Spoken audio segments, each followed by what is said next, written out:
Good evening. Welcome to South Asia Newsline. I'm Asia Sharma. Here are the top stories we are tracking for you on Wednesday, the 27th of September.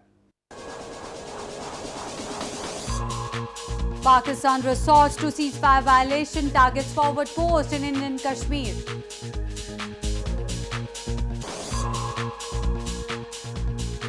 Taliban claims responsibility for rocket attacks in Kabul hours after US Defense Secretary arrives. And Pakistan's Finance Minister Dar indicted by Accountability Court in corruption case. And now for all the details. Pakistani troops targeted forward post along the frontier in India's northern Jammu and Kashmir province on Wednesday. Meanwhile, the Indian Army also retaliated to the firing. There has been a spate of ceasefire violations along the border by Pakistan this month.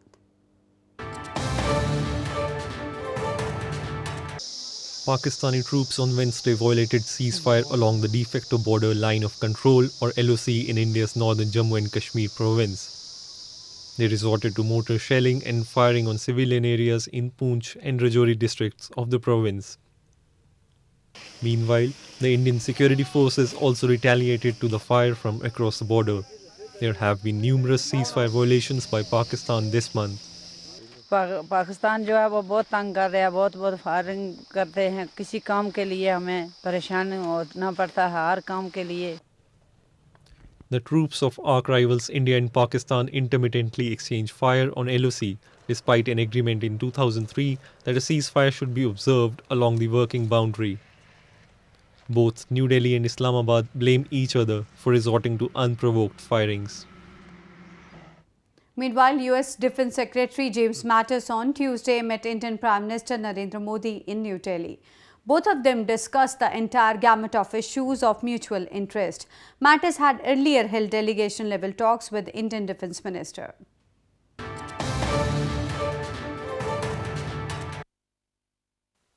US Defense Secretary James Mattis on Tuesday met Indian Prime Minister Narendra Modi in New Delhi. During the meeting, they discussed enhanced cooperation regionally and globally in pursuing shared priorities for peace, stability and combating terrorism. Both sides agreed to dismantle infrastructure that supports terrorism, expand their maritime engagements and explore additional and specialized military-to-military exercises. They also discussed issues relating to maritime security in the Indian Ocean and to broader Asia-Pacific region as well as regional connectivity issues. Mattis sought India's greater involvement in helping to stabilize Afghanistan. Sitharaman clarified that India won't send boots to the ground in Afghanistan but will continue its development and reconstruction efforts in the country.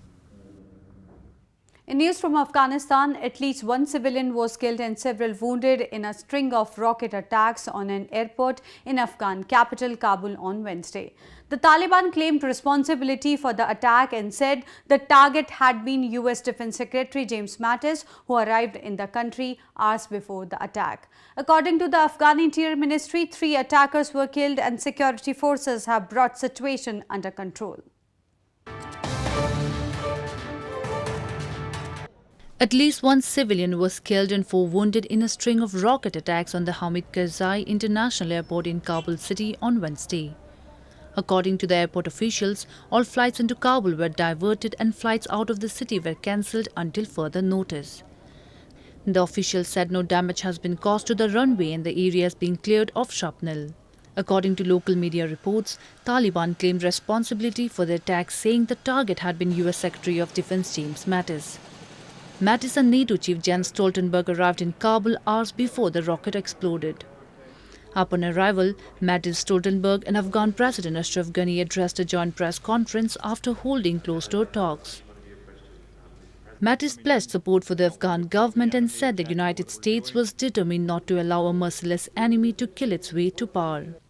His visit comes after US President Donald Trump announced a new strategy for Afghanistan and South Asia, promising a stepped-up military campaign against Taliban insurgents. Moving on to news from Pakistan, the National Accountability Bureau court indicted Pakistan's Finance Minister Dar in a corruption reference filed against him on Wednesday. The corruption reference was filed against him for possessing assets beyond his known sources of income.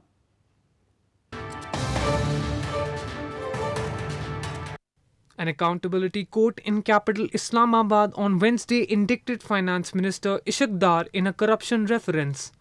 The reference was filed against him by the National Accountability Bureau or NAB for possessing assets beyond his known sources of income.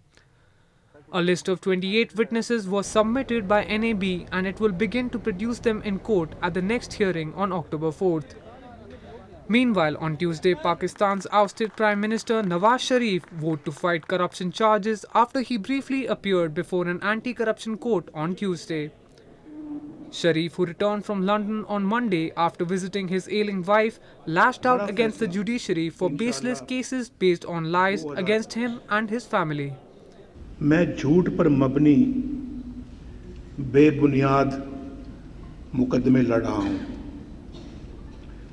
सजाएं भी पा रहा हूं, लेकिन इसके साथ साथ मैंने एक हकीकी और सबसे बड़ा मुकदमा लड़ने का तहैया भी कर लिया है. Sharif's trial related to corruption charges is seen as potentially threatening his party, Pakistan Muslim League Nawaz's chances at the next general election due in mid-2018.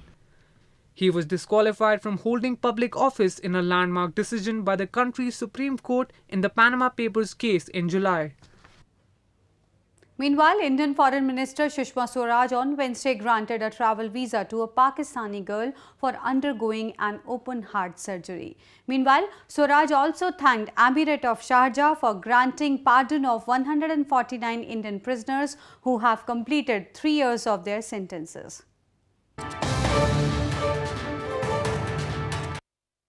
India's Foreign Minister Sushma Swaraj on Wednesday granted a travel visa to a 7-year-old girl from Pakistan for undergoing an open heart surgery. The move came after the girl's mother, Nida Shoaib, tweeted to Swaraj that the visa application is still awaited even though they submitted the papers in August. The Indian High Commission in Pakistan issued visa and dispatched passports for the family. Swaraj also took to Twitter to thank Sharjah Emirate Sheikh Sultan bin Mohammed Al Qasimi for granting pardon to 149 Indian prisoners. The Emirate agreed to release the prisoners in an amnesty on the request of Chief Minister of India's Southern Kerala province. The amnesty applies to prisoners who have completed 3 years of their sentences. Al Qasimi arrived in India on Sunday on a 5-day visit to strengthen relations between Sharjah and Kerala province. In news from Sri Lanka, some Buddhist monks and hardliner nationalist protesters in Sri Lanka forced Rohingya refugees to flee a United Nations safe house on Tuesday. They stormed in the locality and even forced authorities to relocate the group.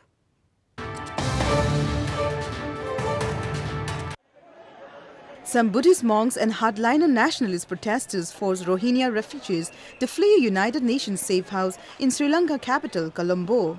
Following the protests, the police took the Rohingya refugees under their custody for their protection, according to local media reports. The Rohingya refugees were rescued by the Sri Lankan Navy on 30th April this year after they were found drifting in a boat in Sri Lankan waters.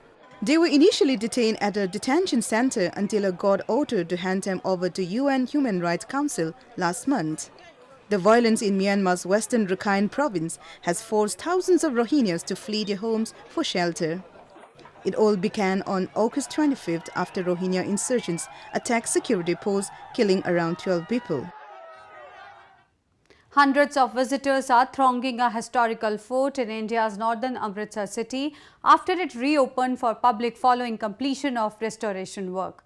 The 18th century fort offers an experience to explore the historic culture associated with it.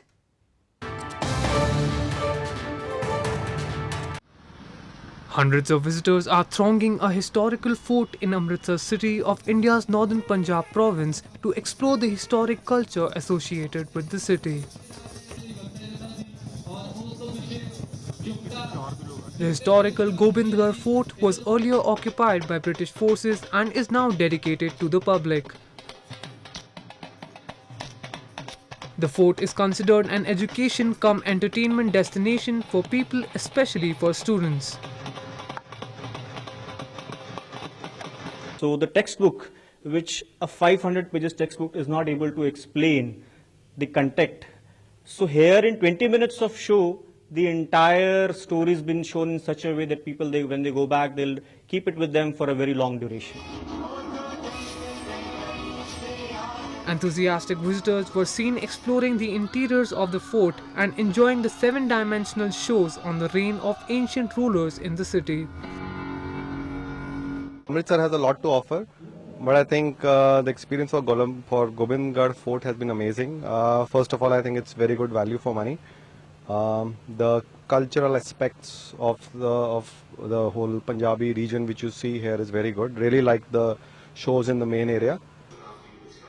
The historical fort also displays 2 separate museums showcasing the Sikh soldiers and coins used during various periods of the then Sikh rule. Well, that's the way it was in South Asia this evening. Before we conclude, the top stories once again. Pakistan resorts to ceasefire violation, targets forward post in Indian Kashmir.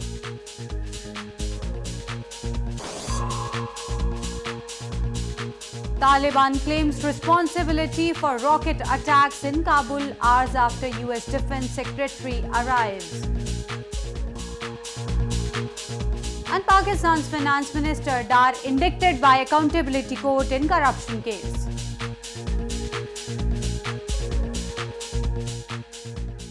Now our viewers can watch the show on SouthAsiaNewsline.com. You can also visit us on Facebook.com/SAsiaNewsline and follow us on Twitter @SAsiaNewsline. That's all in tonight's edition. We'll see you same time tomorrow. Good night.